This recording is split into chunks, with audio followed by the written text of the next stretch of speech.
Good morning student. आज हम लोग शिक्षण विधि के अंतर्गत पढ़ते हैं एक और विधि, शिक्षण विधि यानी टीचिंग मेथड।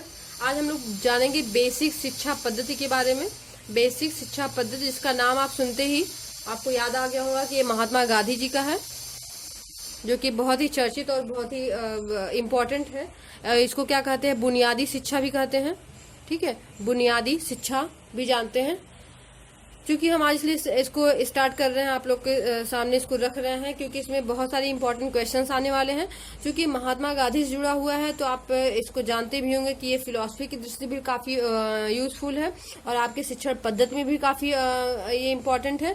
तो यहाँ पे आप महात्मा गांधी के भी बारे में थोड़ा जानेंगे, उनकी शिक्षण पद्धति के बारे में भी जानेंगे। तो हम शुरू करते हैं बेसिक शिक्षा पद्धति। आप जानते होंगे कि स्वतंत्रता के पहले कि हमारे देश जो है कितनी गरीबी में जूझ रहा था और बहुत ही हालत खराब थे हमारे देश की।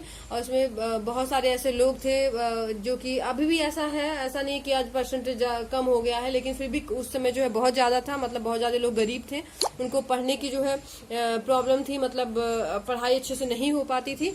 तो उस समय जो है स्वतंत्रता आंदोलन के समय ही महात्मा गांधी ने इस शिक्षा की नींव रखी, जिसको उन्होंने क्या कहा था? बुनियादी शिक्षा कहा था। बुनियादी शिक्षा इन्होंने इसलिए कहा था क्योंकि एक नींव के रूप में था, मतलब एक बुनियाद था कि जिससे कि जो गरीब तबके के लोग भी हैं वो लोग भी क्या करें, इसको पढ़ सके, इसके बारे में जान सके, इसके द्वारा वो शिक्षित हो सके और साथ में वो जो इसके साथ साथ कुछ ऐसी चीजें सीख सके जिससे उनको आगे के लिए जीविकोपार्जन में आसानी हो, जिससे जो कोई भी मतलब स्वावलंबी शिक्षा के रूप में उनके सामने आए। ठीक है, और वो कोई इससे कारोबार कर सके, मतलब वो जो है ऐसे ना, मतलब बिना किसी कारोबार के न घूमे या फिर अशिक्षित न रहे। ठीक है, तो हम शुरू करते हैं ये इस बुनियादी शिक्षा के बारे में, जिसको हम पहला इसमें पॉइंट आपको बताना चाहेंगे कि इसको विश्वविद्यालय में, जो आज के विश्वविद्यालय हैं उसमें ये किस नाम से जाने जाते हैं या इनको क्या कहते हैं। आज के विश्वविद्यालय में इसको एक जो है फाउंडेशन कोर्स के रूप में जानते हैं। आप लोग सुने भी होंगे, कहते हैं कि फाउंडेशन कोर्स, यानी कि वही नाम है, बस ये है कि आज जो विश्वविद्यालय में इसको फाउंडेशन कोर्स कहते हैं। ठीक है, इसको कई नाम से जानते हैं। बेसिक शिक्षा पद्धति या बुनियादी शिक्षा, इसका बहुत सारा नाम है। एक तो वर्धा है, ठीक है, वर्धा शिक्षा योजना, वर्धा शिक्षा योजना। ठीक, और इसी को क्या नया नाम इसका एक और है, नई तालीम। ठीक, नई तालीम, और इसी को जानते हैं बुनियादी तालीम भी। इसलिए हम आपको नाम बता रहे हैं कि कभी कभी इसका नाम अलग अलग करके एग्जाम में पूछता है। ठीक है, तो आप जो है सारे इसके नाम जानते रहिए। और भी इसका नाम है बेसिक शिक्षा, मतलब एक आधार होता है, एक शिक्षा का जो है क्या आधार होता है, उसको बेसिक शिक्षा यहाँ पे नाम दिया गया। ठीक है, यानी इसका इतना सारा नाम है, और भी हम इसको भी नाम बताएंगे। ठीक, तो जो भी आप स्टार्टिंग यानी वर्धा शिक्षा योजना, नई तालीम अथवा बुनियादी तालीम अथवा बेसिक शिक्षा, इन्होंने एक गरीब देश में धनोपार्जन के लिए, पहला तो इनका मेन मकसद था धनोपार्जन, मतलब जो भी लोग हैं वो धनोपार्जन यानी धन को कमाने के लिए या फिर पैसे कमाने के लिए उनको जो भटकना ना पड़े, पहला तो इनका मोटिव ये था। और साथ में क्या था, लोगों को क्या करें, आत्मनिर्भर बनाए, मतलब कि किसी के पास ऐसा ना हो कि मेरे पास कोई काम नहीं है, मैं कैसे करूं, या दूसरे के ऊपर डिपेंड रहूं, इसलिए उन्होंने आत्मनिर्भर बनाने के लिए सोचा। तो इन्होंने जो है 1936 में, यानी 1936 में इन्होंने एक मतलब व्यक्तिगत रूप से अपने पास शुरू किया, क्या भारतीय तालीम संघ के नाम से शुरू किया, भारतीय तालीम संघ के नाम से इन्होंने एक जो है संघ शुरू किया, जिसमें ये क्या करते थे कि यहाँ के लोग जो क्या करते, तकली आप जानते हैं, तकली होता है या फिर चरखा जो उनका बहुत ही फेमस है। ठीक है, उसके क्या करते थे, वो सिखाते थे कि कैसे क्या उसमें से रुई निकाला जाए, सूत काटना होता था, और उसके द्वारा क्या करते थे, वो गुड़िया वगैरह बनाते थे उस रुई से, या फिर रुई बनाते थे, बंडल बनाते थे, और इसको क्या करते, खादी भंडार पे बेचा जाता था। खादी भंडार में बेचने से होता था, वहां पे उनको कुछ पैसे मिल जाते थे और इससे नया कारोबार भी सीखते थे वो, और वहां पे एक मतलब पैसे भी कमा लेते थे। ठीक है, इस तरह से क्या हुआ, शिक्षा की अल्पव्ययी और लाभदायक बनाने के लिए उन्हें मतलब शिक्षा जो है एक कम खर्च में हम शुरू कर सके, और इसके साथ साथ क्या करें, उसको मतलब लाभदायक भी रहे लोगों के लिए। और इसी को उन्होंने भारतीय तालीम संघ के अंदर जो 1936 में उन्होंने शुरू किया था, फिर उन्होंने जो है शुरू किया इसको, एक मिनट ध्यान दीजिएगा, इसको उन्होंने फिर अगले इसी भारतीय तालीम संघ को उन्होंने रखा 1937 में। अगर डेट की बात किया जाए तो ये लगभग 22 नहीं, मतलब लगभग नहीं, करेक्ट है 22-23 अक्टूबर को, 22-23 अक्टूबर 1937 में इन्होंने वर्धा में, देखिए इसे वर्धा शिक्षा योजना क्यों कहा जाता है, वर्धा यानी जो महाराष्ट्र में है। ठीक है, यहीं पे जो है इन्होंने क्या किया, एक नया अखिल भारतीय शैक्षिक सम्मेलन हुआ था। कौन सा सम्मेलन हुआ था, कभी कभी पूछता है कि इन्होंने जो है अपना बेसिक शिक्षा पद्धति या बुनियादी शिक्षा का सुझाव कब दिया, ठीक है, सुझाव कब दिया या फिर किस सम्मेलन में दिया, तो ध्यान दीजिएगा ये बहुत इंपॉर्टेंट पॉइंट है। सुझाव इन्होंने कब दिया था बेसिक शिक्षा पद्धति का 1937 में, यानी 22-23 अक्टूबर 1937 में। और कहाँ दिया था, वर्धा में दिया था। और किस सम्मेलन में दिया था, अखिल भारतीय, ध्यान दीजिएगा इसका नाम है अखिल भारतीय शैक्षिक सम्मेलन। इसका पूरा नाम है अखिल भारतीय शैक्षिक सम्मेलन। और इसकी अध्यक्षता कौन किया था, इसकी अध्यक्षता थे या इसके अध्यक्ष कौन थे यहाँ पे, इसके अध्यक्ष थे महात्मा गांधी, इसके अध्यक्ष थे महात्मा गांधी। और इसमें जो है सदस्य कौन कौन थे, ध्यान दीजिएगा। आप लोग का एजुकेशन से भी संबंधित, मैंने आपसे पहले बोला क्योंकि महात्मा गांधी की बात है तो फिलोसफर भी हैं, एक दार्शनिक भी है, ठीक है, और शिक्षा शास्त्री भी हैं। तो इनका जो है काफी थोड़ा बड़ा भी होने वाला है। तो इसको हो सकता है हम 2 पार्ट में या तो फिर एक ही पार्ट में खत्म करने की कोशिश करें, ठीक है। इसमें सदस्य कौन कौन था, ये जो आपका अखिल भारतीय शैक्षिक सम्मेलन हुआ उसकी अध्यक्षता महात्मा गांधी ने किया था। और इसके सदस्य कौन थे, विनोबा भावे थे, विनोबा भावे, ठीक, विनोबा भावे। और कौन था, काका, हम नाम भी बोलते जा रहे हैं, आपको क्लियर नहीं होगा तो आप जो है मैं बोल रही हूँ आप समझ जाइएगा, काका कालेकर। और एक और थे साथ में डॉक्टर जाकिर हुसैन, जिनके बारे में आप नाम भी सुने होंगे, ठीक है, जानते भी होंगे, डॉक्टर जाकिर हुसैन। और ये क्या है, भारत के क्या उस समय थे, उस समय नहीं थे, मतलब भारत के क्या, ये क्या बने, भारत के जो है तीसरे क्या बने थे, तीसरे राष्ट्रपति बने थे, थर्ड राष्ट्रपति बने थे। ध्यान दीजिएगा। एक और आपको देखो क्लियर हो गया, ये भारत के क्या थे, तीसरे राष्ट्रपति डॉक्टर जाकिर हुसैन थे। इन्होंने उसमें जो है क्या किया था, सदस्यता के रूप में मतलब इसमें भाग लिया था, पार्टिसिपेट किया था। और इस जो है जो सुझाव उन्होंने दिया था, मतलब केवल सुझाव दिया था, ध्यान दीजिएगा, इसमें बहुत सारे पॉइंट निकल के आने वाले हैं। तो इसमें सुझाव दिया था और सुझाव के साथ साथ क्या इन्होंने नींव रखी थी इसके बारे में, किसमें क्या क्या होनी चाहिए। पहली बात तो ये निःशुल्क शिक्षा के रूप में उन्होंने बात किया था, किसमें निःशुल्क शिक्षा होनी चाहिए, निःशुल्क और क्या क्या था, अनिवार्य, निःशुल्क के साथ साथ क्या था, अनिवार्य शिक्षा की बात की थी। और कितने से कितने साल तक, 7 से 14 साल के बच्चों के लिए कहा था कि ये जो है क्या हो, निःशुल्क और अनिवार्य शिक्षा की बात की थी। और साथ में इनके आधार की बात की थी। आधार क्या होना चाहिए इस शिक्षा का आधार क्या होना चाहिए, मातृभाषा होना चाहिए। मतलब जो हमारी भाषा हो, मातृभाषा, जो हम पैदा होते हैं जिस क्षेत्र में, जिस एरिया में रहते हैं, वहाँ की मातृभाषा से हमारी मातृभाषा क्या है, हिंदी है। तो उन्होंने कहा था कि हमारी मातृभाषा हिंदी होनी चाहिए। अब देखिए इसी से एक बात तो क्लियर हो जाती है कि चूंकि उसमें अंग्रेजों का शासन था और अंग्रेजों के शासन के साथ साथ वहाँ पे अंग्रेजी का मतलब बहुत बड़ा क्रेज बढ़ा दिए थे, ठीक है। अंग्रेजी को इन्होंने मतलब क्या किया था, इग्नोर करते हुए इन्होंने कहा था कि मातृभाषा के आधार पर हमारी शिक्षा होनी चाहिए, ताकि अंग्रेजी हुकूमत है हम पे शासन न कर सके या उनका जो है हम फिर गुलाम न बन सके। मतलब उनकी गुलाम से हमें छुटकारा पाने के लिए उन्होंने आधार क्या बताया, मातृभाषा की बात कही थी। और उन्होंने शिक्षा की बात की थी, शिक्षा कैसी होनी चाहिए, जो 7 से 14 वर्ष की अनिवार्य और निःशुल्क शिक्षा होनी चाहिए। शिक्षा कैसी होनी चाहिए, वह जो हस्तशिल्प केंद्र से होनी चाहिए। हस्तशिल्प समझ रहे हैं, ऐसी जो है शिक्षा होनी चाहिए जिसमें जो हाथों द्वारा कुछ बनाया हुआ है या उससे हम कुछ व्यवसाय कर सके, उससे हम कुछ पैसे कमा सके।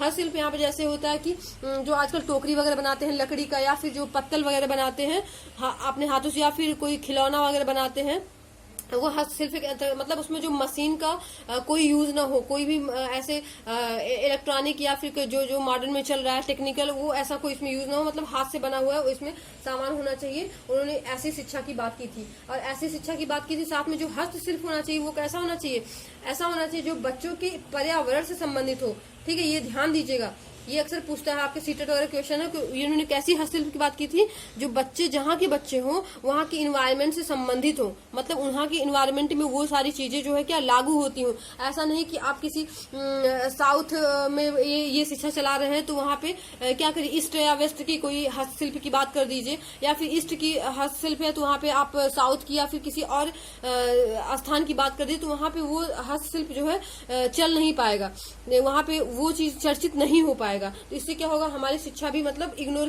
कर दी जाएगी कि मतलब ये बिना वजह की सारी चीजें बन रही है। तो ऐसी चीजें होनी चाहिए जो वहां के लोगों के लिए क्या हो, यूजफुल हो, उपयोगी हो। मतलब वहाँ के जो गांव के लोग हैं, आसपास का जो क्षेत्र हो, उससे कुछ लाभ प्राप्त कर सके, उसे खरीद सके। तो इनका मेन मकसद यही था, जो खरीद के उनसे जो धन मिलता है, जो पैसा मिलता है, उससे वो क्या करते, अपनी पढ़ाई कर पाते या पढ़ाई पूरी कर पाते, या उसके साथ साथ क्या कर पाते, अपने खाने पीने की व्यवस्था, अपनी रोजी रोटी की व्यवस्था कर पाते, ठीक है। इनका मेन मकसद यही था कि जो हस्तशिल्प जो होना चाहिए वो क्या, वो बच्चों के जो पर्यावरण से संबंधित है उनको ध्यान में रखते हुए होना चाहिए। और साथ ही इनका विचार भी था, इनका विचार मेन था कि वो शिक्षा, इनका जो शिक्षा होता है, कोई भी शिक्षा होता है, वो क्या होता है, वो प्रत्येक बच्चे का क्या होता है, जन्म सिद्ध अधिकार होता है। मतलब वो शिक्षा जो होनी चाहिए, मतलब सबको मिलनी चाहिए। इसीलिए उन्होंने कहा था जो शिक्षा एजुकेशन होना था वो सबको मिलना चाहिए, क्योंकि सभी जो शिक्षा की बात उन्होंने की था, या जो शिक्षा होती है वो सभी के लिए होनी चाहिए।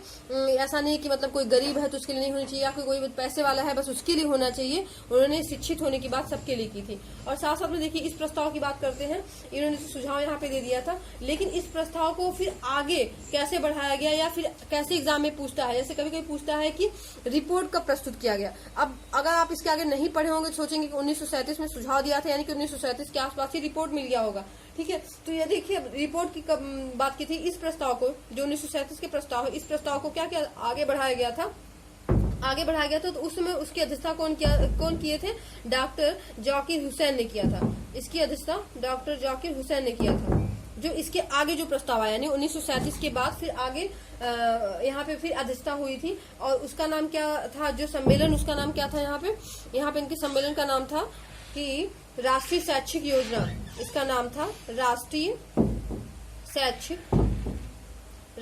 शैक्षिक और योजना, इसका नाम था राष्ट्रीय शैक्षिक योजना नाम था। ठीक है, ध्यान दीजिएगा, राष्ट्रीय शैक्षिक योजना इसका नाम था। और यह जो है इसका रिपोर्ट कब, यहाँ पे अक्टूबर में, ध्यान दीजिएगा 22-23 अक्टूबर को यहाँ पे क्या सुझाव दिया गया था। और यहाँ पे जो इस राष्ट्रीय शैक्षिक योजना के तहत इसकी अध्यक्षता कौन किया था, डॉक्टर जाकिर हुसैन ने किया था। और ये जो है 2 दिसंबर, ध्यान दीजिएगा 2 दिसंबर 1937 में इसके लिए उन्होंने क्या किया, रिपोर्ट प्रस्तुत किया। और रिपोर्ट किसके प्रस्तुत किया, किसके लिए, बेसिक शिक्षा पद्धति के लिए। यहाँ पे जो बुनियादी शिक्षा की बात हमने किया, बुनियादी शिक्षा की बात किया है, बेसिक शिक्षा पद्धति की बात किया, इसका रिपोर्ट प्रस्तुत हुआ था कब, 2 दिसंबर 1937 में राष्ट्रीय शैक्षिक योजना के तहत। और इसकी अध्यक्षता कौन किया था, डॉक्टर जाकिर हुसैन ने। ध्यान दीजिएगा, बहुत ही इंपॉर्टेंट क्वेश्चन है।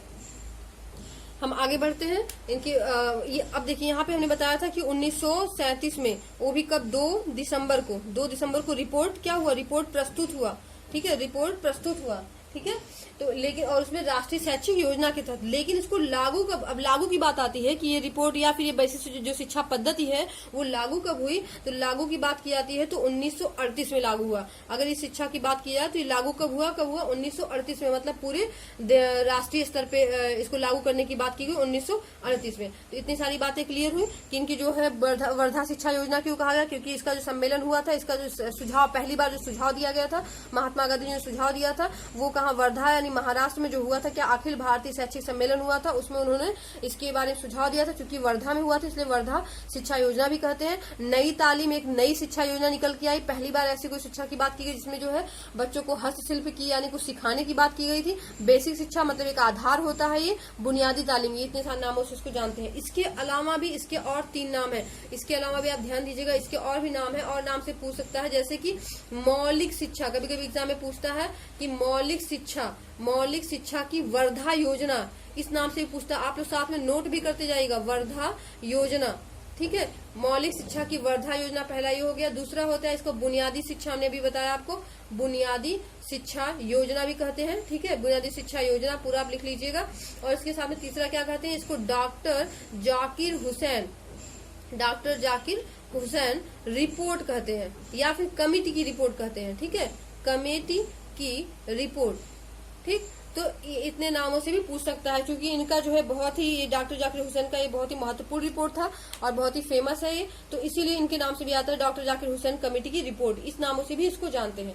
ठीक है ना, यानी कि अब आपको ये सारी बातें क्लियर हो गई कि महात्मा गांधी ने अपनी शिक्षा की बात क्या की थी, इसमें इंग्लिश का, इन्होंने इंग्लिश जो भाषा है उसका क्या किया था, विरोध किया था, यानी उसको हतोत्साहित किया था। और साथ में जो है सबसे इम्पोर्टेंट का मिलता है कि ये रिलीजियस आधारित नहीं था, इन्होंने धर्म की बात नहीं की थी, मतलब इस धर्म की या ये धर्म का एजुकेशन नहीं होना चाहिए, मतलब इन धर्म को दीजिए, इनको मत दीजिए, या हिंदू को दीजिए, मुस्लिम को, या फिर सिख ईसाई, मतलब ऐसी कोई बात नहीं की थी। इन्होंने कहा था ऐसी शिक्षा होनी चाहिए जो सबके लिए होनी चाहिए, तो इन्होंने रिलीजियस एजुकेशन की बात नहीं की थी, ध्यान दीजिएगा। ठीक है, तो इतनी सारी बातें आपको क्लियर हो गई होंगी। इसमें अभी और भी इसका काफी बड़ा पार्ट है, तो हम इसको नेक्स्ट आपको वीडियो में बताएंगे। इसके आगे इनकी फिलॉसफी के बारे में बताएंगे थोड़ा सा, और इनमें भी शिक्षा की बहुत सारी इंपॉर्टेंट टॉपिक आपके बच गए हैं, उसको क्लियर करेंगे। इन्होंने शिक्षण पद्धति कैसी दी थी, शिक्षण विधि कैसी दी थी, ठीक है, इनका दर्शन क्या था, उसके बारे में हम अगले वीडियो में चर्चा करेंगे। तब तक फिर हम लोग एक इसमें जो है एक कुछ और क्वेश्चन है, इंपॉर्टेंट क्वेश्चन है, इससे संबंधित है, और इसके पिछले जो हम लोगों ने पढ़े थे मेथड, उससे संबंधित इसको सॉल्व कर लेते हैं। तो देखिए मैं कुछ क्वेश्चन लिखे हुए हैं। इसमें जो पहला क्या है, फर्स्ट इसमें क्वेश्चन है कि अनुकरण, अनुकरण को देखिए क्या कहते हैं, नकल भी कहते हैं, कहते हैं छोटे बच्चे होते हैं ना, अनुकरण कर रहा है, नकल कर रहा है, वो विधि क्या है, ठीक है, वो विधि है।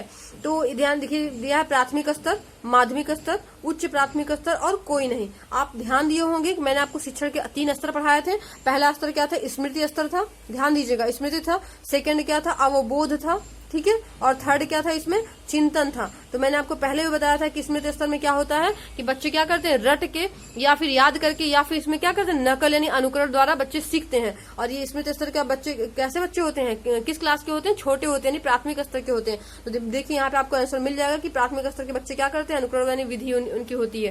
कभी पूछता है कि प्राथमिक स्तर की विधि क्या होती है, तो ध्यान दीजिएगा अनुकरण विधि होती है। दो उल्टा भी पूछ सकता है कि इनकी विधि क्या होती है, तो अनुकरण होता है, या फिर अनुकरण विधि है किन क्लास के लिए, तो ये जो है क्या होता है, प्राथमिक स्तर के लिए हो गया।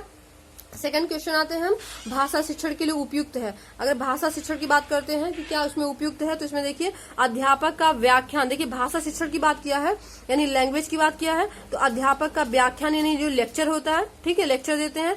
और फिर भाषा की शुद्धता पर बल, यानी कि भाषा जो शुद्ध होनी चाहिए, ठीक। यहाँ पे उपयुक्त की बात किया है, देखिए इसमें सारे आपको जो ऑप्शन लगेंगे सही लगेंगे। फिर दिया है विद्यार्थियों को अभिव्यक्ति के भरपूर मौका, यानी भरपूर उनको चांस मिलना चाहिए, वक्त मिलना चाहिए, या फिर उनको अवसर मिलना चाहिए कहिए। और लास्ट है श्रव्य दृश्य सामग्री का उपयोग, ठीक है। देखिए यहाँ पे पहली बात तो भाषा शिक्षण की बात किया, कोई भाषा से, हिंदी हो, संस्कृत हो, इंग्लिश हो, उर्दू हो, कोई भी हो, उसके लिए उपयुक्त की मतलब उपयुक्त मतलब सबसे बेटर क्या हो सकता है। तो आप देखेंगे यहाँ पे, चूंकि ये भाषा हम कहते हैं ना कि सबको आ जाता है, मतलब सब सीख लेते हैं कि हमें कैसे बोलना है, कैसे क्या करना है, लेकिन जब तक कि वो दूसरे के सामने अपने आप को अभिव्यक्त नहीं कर पा रहे हैं, अपने आप विचार को प्रस्तुत नहीं कर पा रहे, तब तक हम नहीं जानेंगे कि उनकी भाषा शिक्षण क्या हो, अच्छी हो या बहुत ही अच्छी है।